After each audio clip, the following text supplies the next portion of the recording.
বিৰছা মুণ্ডাৰ ১৫০ বছৰীয়া জন্ম জয়ন্তী সমগ্ৰ ভাৰতবৰ্ষত অনুষ্ঠিত হৈছে।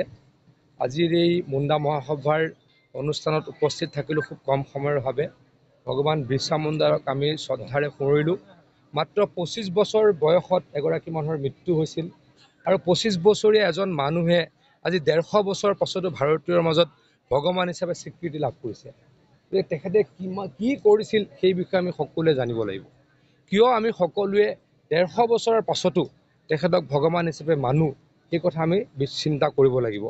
ভগৱান বিৰছা মুণ্ডাই দেখুৱাই যোৱা পথৰেই ভাৰতীয়সকল খোজ কাঢ়ক, তাৰ বাবে সকলোকে আহ্বান জনাইছোঁ, অনুৰোধ জনাইছোঁ। ইলেকশ্যন কিন্তু ভাল হোৱাৰ কাৰণে আমি অত্যুৎসাহী হৈ বেয়া কাম কেতিয়াও নকৰোঁ।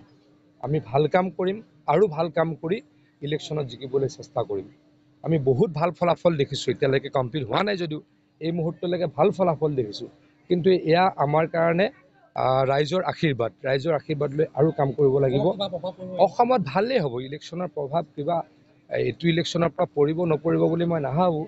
হিমন্ত বিশ্ব শৰ্মা ডাঙৰীয়াক আকৌ অসমৰ মানুহে মুখ্যমন্ত্ৰী হিচাপে ডেফিনেটলি বিচাৰিব। তেখেতৰ নিচিনা ষ্ট্ৰংলি অসমত কোনো আগতে কাম কৰিব পৰা নাই।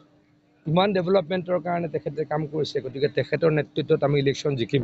ডেফিনেটলি আমাৰ মনটো ভাল লাগিব, কিন্তু আকৌ কৈছোঁ এই মনটো ভাল লগাৰ কাৰণে ৰাইজৰ আগত অহংকাৰ নকৰোঁ, ৰাইজক বেয়া ব্যৱহাৰ নকৰোঁ, ৰাইজক সেৱা কৰি সেৱা আগবঢ়াম আৰু আমি ৰাইজৰ কাৰণে কাম কৰিম।